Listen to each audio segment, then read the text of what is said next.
Allez, c'est parti pour ce nouveau podcast. Bonsoir à tous, comment ça va? Voilà, c'est la technique, s'il y en a partout, ça court de tous les côtés.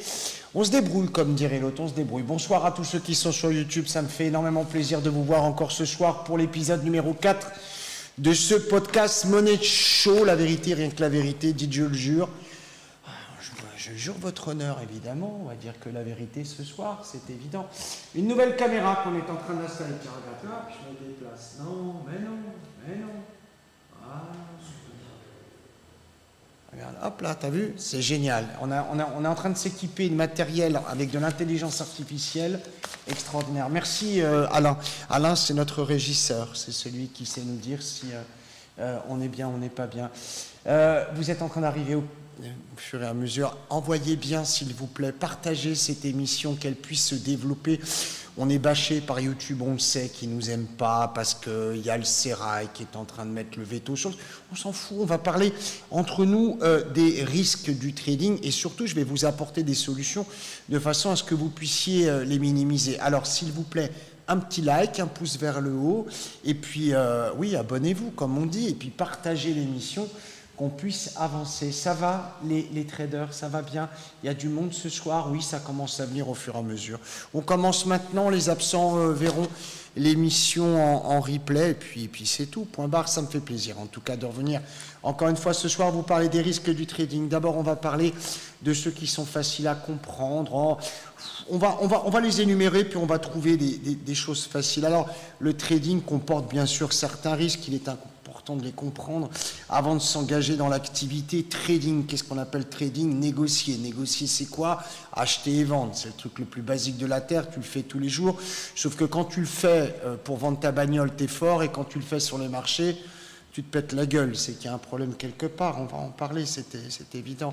On va parler de manière globale tout de suite maintenant. Les risques du trading, c'est une perte financière. Hein, c'est pas compliqué. On engage effectivement du capital, on risque de perdre. C'est pas très grave dans l'absolu. Pourquoi? Parce que si tu engages une perte financière et qu'à côté tu fais du gain, a priori tu trouves l'équilibre. C'est ce qu'on appelle l'equity curve. Hein, tu peux pas non plus avoir que des opérations gagnantes. Ça me paraît difficile. Mais il faut absolument comprendre que quand tu mets de l'argent sur les marchés, il faut accepter de perdre comme de gagner. L'un va difficilement sans l'autre. On va parler des risques simplement liés au marché en tant que tel. Et je vais sûrement vous montrer ou vous démontrer ou même vous apprendre certaines choses ce soir. D'abord, les risques le plus facile à comprendre, le risque de volatilité. Alors tout le monde, il va de sa sauce dans la volatilité. Est-ce qu'il en faut? Est-ce qu'il en faut pas? Est-ce qu'il faut aller sur des marchés extrêmement volatiles, peu volatiles? Tout dépend de ton profil d'investisseur. La volatilité, déjà, il faut t'expliquer. La volatilité, c'est l'amplitude des mouvements entre un point bas, un point haut, et un point haut, un point bas. Il ne faut pas mélanger volatilité et drawdown. La volatilité, c'est ce que j'ai tendance à appeler la balle de fusil. C'est-à-dire qu'en fait, ça part sur un point et ça envoie en l'air. D'accord? Ou dans l'autre sens, ça dépend, hein, aussi bien up and down. Pour ce qui est du drawdown, c'est la façon effectivement qu'ont les marchés de réaliser des mouvements qui sont de faible amplitude la plupart du temps, même s'ils obtiennent le niveau attendu dès le départ. En gros, tu veux aller de 10 à 50, mais tu es obligé de passer par des 15, 12, 20, 25. Ça, c'est pas de la volatilité. Ça, c'est un marché en stress, c'est un marché qui effectivement fait du drawdown. Chez Genius, on sait faire. Tu connais pas Genius? La soirée, si tu la regardes, là, si tu regardes l'émission, c'est parce qu'elle est sponsorisée par Genius. Genius Station, le seul algorithme de trading accessible à tous, qui a la capacité de faire du trading 100% automatique avec des critères de money management et de risk management qui sont les tiens, pas les miens. C'est pas une black box, c'est une open box. C'est-à-dire qu'en fait, elle va te permettre de pouvoir gérer l'algorithme comme toi tu l'as envie, en mode prudent, en mode agressif, avec le capital que tu as, avec le nombre de lots maximum, avec la perte maximum, et ainsi de suite. Je te montrerai ça si tu veux dans l'émission juste après, tu verras. Donc la volatilité, est-ce qu'il faut aller sur des produits volatiles ou pas? Je te dirais qu'en ce moment, oui, il est préférable d'avoir un peu de volatilité. Trop, ça va pas. Parce que trop de volatilité sont des marchés qui sont, comme on dit, manipulés. Alors, la manipulation en soi n'est pas mauvaise, elle est au contraire positive, parce qu'elle apporte de la volatilité. Donc, il ne faut pas hurler contre la manipulation de marché, sauf quand elle est asymétrique contre toi. En gros, si tu n'as pas compris la manipulation, bah, tu vas te faire retourner comme une crêpe. Tout le monde te dit autour de toi, achète, achète, achète, achète. Le Bitcoin à 100 000, le Bitcoin à 200 000, le Bitcoin à 300 000. Hein, regarde, 1 million, 2 millions, 3 millions, 7 millions à ma gauche. Hein, c'est... Alors toi, comme un âne, tu cliques, t'achètes. Au moment où t'achètes, c'est le mec qui t'a dit que le Bitcoin est à 7 millions qui te vend. C'est de la fausse volatilité. Alors, la volatilité de manipulation, on la trouve sur les principes de spoofing. Le spoofing, c'est j'engage une opération virtuelle sur le carnet. Je dis que j'achète beaucoup de lots à un certain niveau. Hein.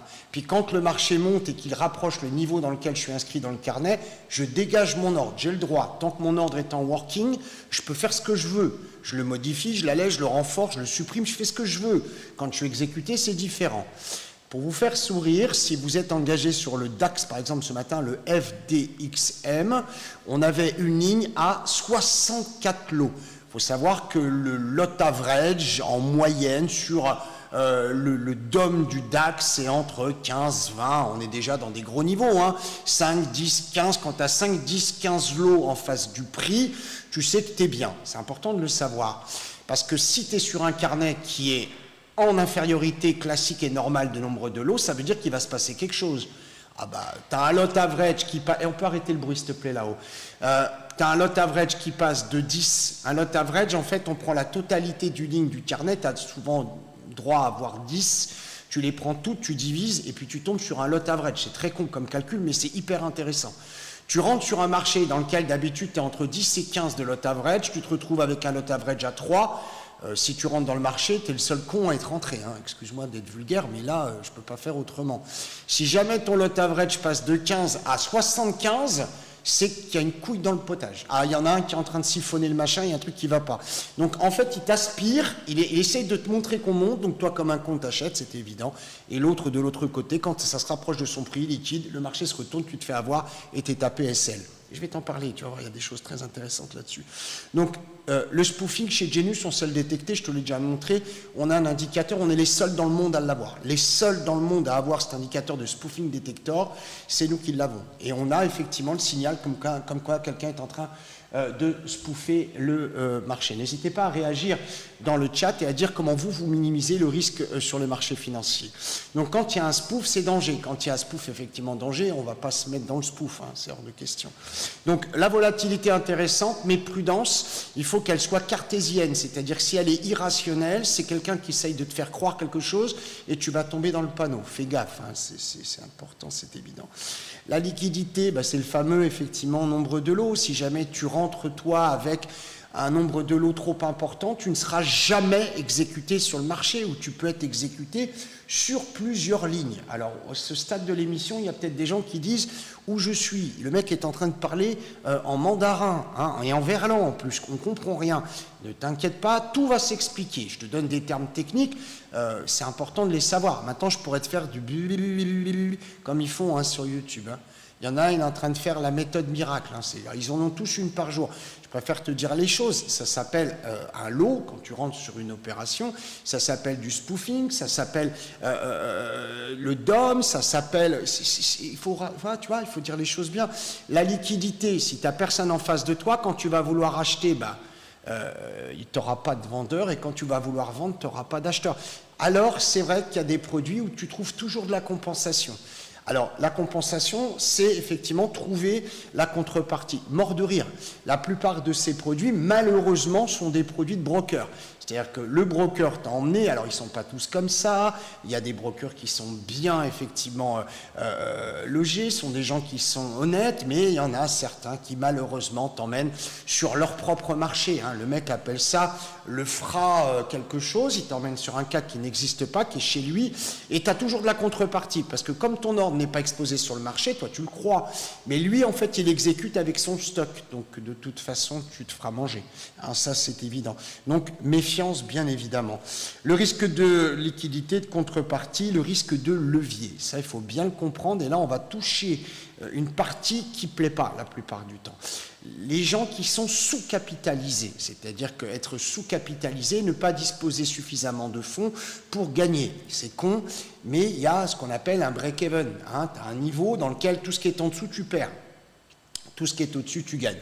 Si tu fais un peu de probabilité, tu t'amuses à avoir effectivement le taux de réussite de ceux qui ont par exemple des comptes à 500 $. Et tu prends le même taux de réussite de ceux qui ont des comptes à 5 000 $.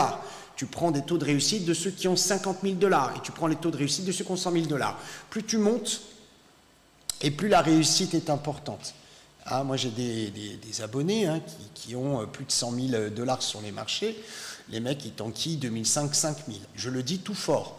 N'importe qui va pouvoir le vérifier. On est en train de faire des témoignages avec certains clients. Vous verrez qu'en auto-trade, l'algorithme Genius, avec la télé qui te coach derrière, ça carbure. Sauf que il faut connaître les petites subtilités. Je vais t'en parler, reste bien, parce que je vais te dire un truc tout à l'heure qui va t'éviter de faire la connerie monumentale du siècle. Tu verras. On apprend tous les jours, hein, ça c'est évident. Qu'est-ce qu'on peut voir aussi? Une mauvaise gestion du risque. Alors qu'est-ce que c'est que la mauvaise gestion du risque? La plus basique, c'est je rentre en opération et je risque plus la partie de perte que celle de gagner. En gros, ça s'appelle le risque-reward. C'est je rentre en opération, mais ma stratégie m'autorise de perdre 10 et de gagner 5. Les gens, la plupart du temps, sont noyés. C'est-à-dire que quand tu leur expliques ça, ils te disent « Ouais, mais bon, il faut laisser le marché respirer. » Non, un marché, ça ne respire pas. C'est toi qui respires, et mal. Et plus le marché te fait perdre, et plus tu as du mal à respirer. Ah bah, c'est inversement proportionnel. Un marché ne respire pas. Si le marché respire, c'est que tu es soit au mauvais moment, question de risque aussi, mauvais timing, soit effectivement sur le mauvais produit, il n'y a pas assez de monde, la volatilité est pourrie, soit on t'a fait gober un truc et t'es con parce que t'es bloqué dedans. Hein, je vais te parler tout à l'heure des pertes et de ta phase psychologique de perte. Je vais te faire une formation mindset, 3 secondes, tu vas ça régler, un truc réglé, tu vas voir un peu tout à l'heure. Donc, le principe du levier, en fait, pour revenir, sur ce niveau, effectivement, de levier, en fait, quand on est sous-capitalisé, on a tendance à utiliser beaucoup de leviers. Qu'est-ce que c'est que le levier? Le levier, c'est le leverage, c'est le coefficient multiplicateur qui permet une exposition de ton opération 5 fois, 10 fois, 20 fois, 30 fois, 50 fois, 100 fois, 200 fois plus grande que ce dont tu disposes en capital. En gros, tu as 10 balles, hein, c'est pas compliqué, mais on te propose un effet de levier 100. Tu te retrouves avec 1000 balles. Le problème, c'est que si ça part dans le bon sens, c'est bien parce que tu es exposé plus que ce dont tu disposes, mais il ne faut pas oublier que si tu as 1000 fois plus de capital engagé, tu as aussi 1000 fois moins de chances de perdre. En gros, tu vas te retrouver dans le sens inverse, hein, ce n'est pas les chances d'ailleurs de perdre, c'est de perdre. Tu te retrouves dans le sens inverse, si tu étais rentré cash au marché, en définitive, tu mettais 10 balles, c'est fini, sauf que là, c'est 10 fois 1000. En gros, ton SL, ta protection, va t'éclater 1000 fois avant que si tu étais rentré cash. Ça marche dans un sens, mais dans l'autre aussi. Donc, tu perds ton capital en moins de 2 secondes. J'espère que j'ai été clair. Si ça n'a pas été le cas, n'hésitez pas à me le mettre dans le chat. Ça, c'est clair, c'est important. J'espère que j'ai été clair pour le levier. On le reprendra si ça n'a pas été clair pour vous. C'est fondamental. Trop de levier, tue le levier. Ah bah, c'est l'abus de tout. Trop de levier, tue le levier. La plupart du temps, en plus, on parle de levier n'importe comment. Hein. Au lieu de parler de marge et d'exposition, les mecs te parlent de levier, parce que c'est le truc que tu comprends le plus facilement, mais c'est quand même le truc qui te met à l'envers. La gestion du risque, donc, la plupart du temps, on parle de stop loss. Bon, tu connais mon point de vue, je ne vais pas le hurler. Tout le monde, ouais, mets un stop loss, mets un stop loss, mets un stop loss. Sauf que ce qu'on appelle un stop loss, c'est toi, la limite de prix maximum qui va engager ta perte, tu décides de perdre 10 au maximum, tu envoies un ordre au mec qui, parfois, est ta contrepartie, ton broker, et à qui tu viens de dire que tu étais prêt à perdre 10. Donc lui, maintenant, il sait que tu es prêt à perdre 10, il va te défoncer à 10. Oui, mais le marché, s'il monte, oui, mais lui, il s'en fout que le marché monte ou il descende parce que c'est le sien. Ah, c'est un exchange, donc il peut faire reculer. Il n'y a pas que lui, hein, il y en a d'autres. Ah bah oui, il y a eu des condamnations de certains brokers et certains exchanges parce qu'ils étaient en asymétrie totale avec leurs clients et ils vendaient tes opérations à des market makers qui te mettaient dans le sens contraire et qui t'avalaient ton ordre instantanément. Oh, il y a plus fin que ça, hein. Il y a même des stratégies encore plus fins que ça. Alors de manière globale, il y a aussi ton comportement assez irrationnel. Tu te poses des questions, je vais te donner les réponses. Tu vas voir que tu vas te retrouver dans ce que je vais te dire et tu vas te dire mais quel con. Alors à partir du moment où tu commences à dire quel con, on fait un pas, c'est-à-dire qu'on avance, on vient de passer la première marche de l'escalier. Tu vas voir que ça va t'apporter énormément de choses. C'est-à-dire que tu dis, oh purée, quel con. Première marche, hein, tu passes de marche en marche comme ça. Si on devait en tout cas identifier ou lister certaines erreurs, on pourrait dire un marché effectivement pas assez volatile, non directionnel, trop de drawdown, alors le drawdown c'est la fameuse respiration, trop de slippage, trop de spread. Je vais t'en parler. Alors je vais te prendre un cas très précis. Tu sais que nous, l'algorithme trouve des stratégies. Hein, il est capable de te dire telle stratégie sur tel asset, tu rentres là, tu sors là, et ainsi de suite. Et si en plus tu dis, moi non, je ne me sens pas capable, tu actives AutoTrade et Genius t'envoie l'ordre directement chez le broker. La difficulté peut arriver si jamais tu utilises un produit non adapté ou dans une période dans laquelle tu as beaucoup de spread et de slippage. On en a parlé dans l'épisode précédent, si tu ne l'as pas vu, tu peux regarder. J'ai des abonnés qui utilisent ce qu'on appelle des micro-lots. Tu as ce qu'on appelle des mini-lots. Tu as des mini-contrats, si tu as des mini-contrats, tu peux avoir des full contracts, des mini-contracts et des micro-contracts. Si tu prends le DAX, tu peux avoir les trois niveaux. Hein, tu peux avoir les trois niveaux. Alors la différence entre les trois, c'est qu'en fait, ça demande moins de capital pour pouvoir engager son opération. Donc quelqu'un qui est sous-capitalisé prendra exclusivement que des micro-lots. Le problème de ces micro-lots, c'est qu'ils sont chers. Pourquoi? Parce qu'on te donne la capacité d'acheter un produit qui normalement est très cher, moins cher. Donc forcément, les frais sont beaucoup plus élevés. Le break-even, qui correspond donc au niveau à partir duquel tu commences véritablement à gagner, est donc remonté. C'est-à-dire que sur un mini-lot, tu pourras avoir par exemple 10 € de frais. Sur un micro-lot, tu te retrouves avec 20 € de frais. Pourtant, c'est le même produit, mais décliné dans une autre version. J'espère que je suis clair. Ah, c'est un peu technique. Hein. C'est un peu technique. Donc, quant à ça, en définitive, tu te dis chouette, moins de capital, moins de marge nécessaire, j'engage le micro. Mais attention, le break-even est plus élevé. En ce moment, tu as compris que la volatilité, c'était de la merde, c'est bullshit. En fait, le problème en ce moment, c'est que les drawdowns sont importants et la volatilité n'est pas extraordinaire. Sauf dans les grosses bougies qu'on voit de temps en temps. Mais on sait qu'on est archi-vendeur. Eux, ils remballent sec derrière, hein. Ils achètent comme des malades, hein, c'est évident. Donc toi, tu vas sur des petits produits, le break-even est élevé, Genius voit la stratégie, elle t'envoie par exemple 15 ticks de stratégie.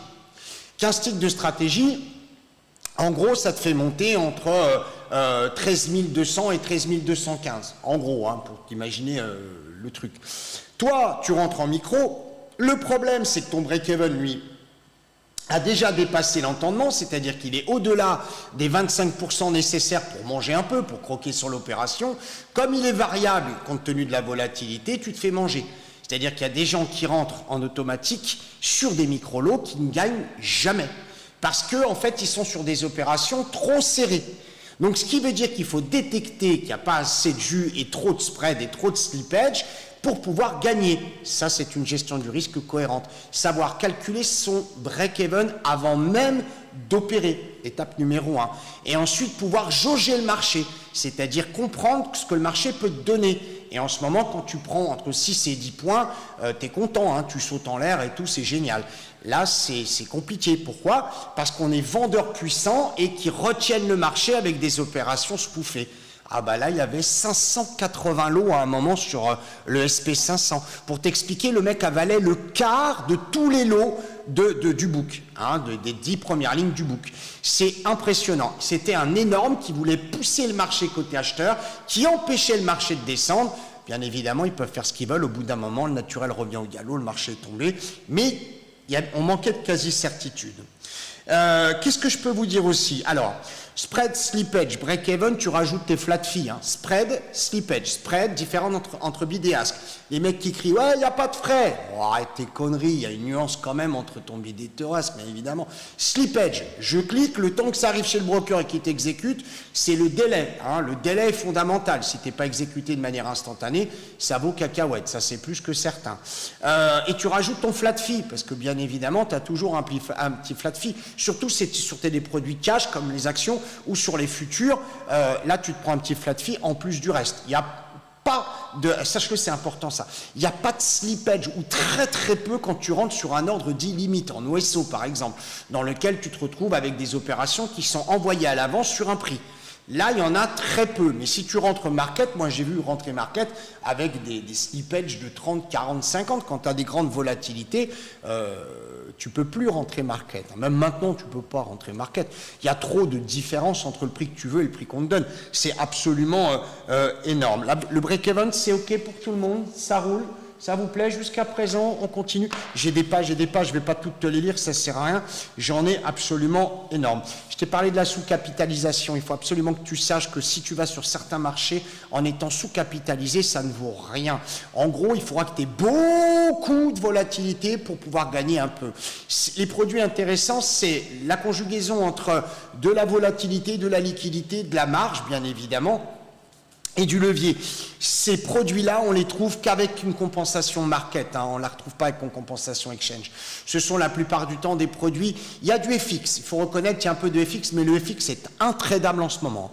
Intradable en ce moment le FX, tellement il est compliqué, ça part dans tous les sens, c'est vraiment violent le FX en ce moment, même si Genius arrive à faire des résultats très intéressants. Tiens, on va aller regarder ce qu'elle est en train de faire d'ailleurs. Est-ce qu'elle est en train d'envoyer certaines choses? On peut avoir la win là-haut ou pas? Pour essayer de voir toute cette chose-là. Tiens, tu nous mettras la win s'il te plaît, Hugo, et on verra ce qu'on a fait côté Genius, hein, s'il te plaît, déjà sur l'image. On peut voir ou pas? Tu nous diras si on peut le faire. La sous-capitalisation, ne pas avoir assez d'argent pour entrer sur les marchés. Je connais des exchanges et des brokers. Si tu rentres avec 500 balles, ils savent que tu les feras pas chier. Hein, si tu vont te faire perdre en 2 jours, même pas une journée, 1 heure, un trade. Terminé. C'est un fonds de commerce, hein, c'est un business model. Tu mets 500, ils savent que les mecs n'iront pas chialer pour 500 balles, ils ramassent des billets de 500, ils en ramassent 50 dans la journée, au moins c'est forcément réglé. La marge insuffisante, en fait, il faut comprendre que des produits à marge nécessitent ce qu'on appelle un collatéral. Je te livre plein de trucs comme ça, mais c'est vachement important. En gros, par exemple, si tu veux rentrer sur une action qui vaut 10 balles, il faut que tu aies 10 balles sur le compte, d'accord? Jusque-là, c'est pas très compliqué. Nous, on est sur des produits qu'on appelle des contrats à terme, c'est-à-dire, par exemple, qu'un produit comme le DAX, il te faut 9 000 €, admettons. 9 000 €, tu es engagé. Attention, si tu n'as que 9 000 € sur le compte, il faut te dire que c'est risqué, parce que tu auras juste de quoi rentrer. Il faut quand même que tu penses sortir. Ah bah c'est la première chose. Il faut aussi que tu penses qu'il peut y avoir des variations de marché qui fassent que tu perdes 1 ou 2 ticks avant de pouvoir être lancé. Si tu n'as pas la marge, tu es sorti. Hein. C'est ce qu'on appelle un compte brûlé. Il faut faire attention. Hein. Les marges, il faut les connaître avant de rentrer sur le produit. Il y a des choses qui s'expliquent très naturellement. Si tu ne connais pas la marge du produit, si tu ne connais pas la marge du produit, que tu ne connais pas ton break-even et que tu ne connais pas ta target, tu es mort. Ah ouais, t'es mort. Vous avez tous la Winbar sur votre écran. C'est ce qu'a fait Genius. Elle a commencé ce matin avec 5 000 balles et avec 10 000 balles, pardon, et elle a fait cette opération. Et elle a fait des grosses opérations, des très grosses opérations. On peut voir mon écran ou pas, Hugo? Ouais, on peut. Elle est rapide. Elle a fait des très très grosses opérations. Alors je vais vous donner un niveau de compréhension. Comme ça, vous allez vite capter cette histoire de marge et ainsi de suite. Vous avez ici donc le résultat de Genius, il n'y a pas de difficulté. Vous avez le track record en permanence. Hein. Vous avez, tout est automatique, hein. Il n'y a rien qui se rentre à la main, bien évidemment. Tout le monde peut en attester et ainsi de suite. On voit les opérations, vous pouvez les voir sur les futurs, vous pouvez les voir. Elle traite tout Genius et tout en automatique. Elle fait très grosses opérations et ainsi de suite. Ce qui est intéressant, c'est surtout ce que tu vois sur le compte après, évidemment. Pour vous donner un ordre d'idée, quand vous avez entre, on va dire, 150 et 200 000 € sur un compte, ça peut paraître énorme, mais les traders moyens qui sont sur les marchés des futurs, c'est ce qu'ils opèrent. Bah, vous prenez un petit 7 600 balles aujourd'hui, tu vois. Voilà, ça c'est... Alors évidemment, il y a une perte dans l'histoire, mais ça fait partie du game. Si tu n'as pas ça, voilà, ça c'est du concret. En étant extrêmement précis, c'est du concret, c'est aujourd'hui et c'est Autotrade. Alors c'est vrai qu'il y a des gens, merci Hugo, on peut peut-être revenir sur moi, c'est vrai qu'il y a des gens qui étaient sur le marché des micros et qui ont eu du mal aujourd'hui, j'en ai eu quelques-uns. Ce qui est important, c'est pas d'avoir du mal, ce qui est important, c'est de savoir expliquer. Et avec Jean-Marc, par exemple, qui est un excellent trader que j'ai eu en formation le mois dernier ou le mois d'avant en full marche, c'est une formation qui est unique au monde aussi, pour prendre des grosses opérations. Bon, ça s'adresse à des gens qui ont un petit peu de capital et qui veulent apprendre, ou qui vont travailler pour des propres firmes, ou qui vont travailler pour des institutionnels. Hein, si tu as 500 balles de capital, non, on peut faire une petite formation. Tiens, vous me direz, tiens, si vous voulez une petite formation d'initiation avec moi d'une journée, pourquoi pas, en utilisant Janus, par la même occasion, ça pourrait être intéressant. Donc voilà, en gros, sous capitalisation de marge, il faut que tu connaisses ton break-even et que tu connaisses la possibilité du marché. C'est-à-dire que si tu attaques un marché en souhaitant 25 ticks et que lui, il est capable de t'en donner simplement que 15, t'es mort. Alors comment on fait pour savoir ça? Ben, en fait, c'est très simple. On calcule ce qu'on appelle le drawdown. De combien, effectivement, tu vas monter avant de redescendre et de combien tu vas descendre avant de remonter. On est les seuls à avoir ça. Oui, si, regarde, je te remonte si tu veux. On est les seuls à avoir ça. Moi, je l'ai tous les jours. C'est-à-dire que la première chose que je fais, je regarde et je me dis, voilà, Lucky, qu'est-ce que va te donner le marché? Tiens, attends, tu vas pouvoir remonter, Hugo, si tu le souhaites, dans quelques secondes, mon écran. Le temps simplement que j'aille le chercher et on va le montrer. En fait, sur n'importe quel type de produit, dans le header de ton graphique, tu as ici, tu vois, 3,14 de poussée et 0,55 de descente. En gros, si jamais tu vas acheter ton marché, tu vas avoir 3,14 effectivement de respiration, et si tu veux le vendre, tu auras 0,55. Ça donne déjà l'idée un peu de ce que est capable de donner le marché, d'accord? La variation par rapport à la veille qui est fondamentale, hein, plus tu as de variation, plus tu as de volatilité, mais c'est super important pour pouvoir effectivement jauger le marché et ne pas faire n'importe quoi. Ne pas s'attendre à gagner 1000 quand le marché peut t'en donner 20. Tous les mecs sur Internet qui te disent « j'ai pris 300 ticks », quand tu leur dis « mais où ?» Ils te disent là, non. Le drawdown du marché entre le high et le low, il a fait 20 points. Arrête de dire n'importe quoi. Il faut savoir que sur les marchés, si vous placez un stop loss, je sais que votre broker vous le recommande, l'AMF l'explique, l'ESMA l'oblige. Si vous placez un stop loss, vous indiquez en fait à votre broker là où vous êtes prêt à perdre. Si le broker est sain, il ne viendra pas vous emmerder. Si jamais il est malsain, il va vous chasser. Et s'il est pire que malsain, il enverra chez un market maker qui lui vous chassera. De peur d'être cramé. Aux États-Unis, il y a 2-3 brokers là qui sont en France qui se sont fait sortir parce qu'ils jouaient à ça. Dehors. Ah bah, tu m'étonnes au bout d'un moment. Donc si tu mets un SL, un stop loss, forcément ils vont te voir, ils vont te chasser. Ça fait 3-4 fois que tu fais la même connerie, t'es chassé. Alors il n'y a pas que l'histoire du SL. Si ça fait déjà 3-4 fois que tu rentres et ça fait 3-4 fois que tu te fais éclater alors que le marché va dans ton side, ça veut dire que soit t'es vu, soit c'est pas le moment, parce qu'il arrive aussi que vous soyez très peu sur le même asset et il n'y a pas la contrepartie de façon à justifier des opérations. En gros, tu es sur un game où tout le monde veut gagner. Si tu es solo et qu'il n'y a personne qui veut perdre et que le marché est directionnel, tu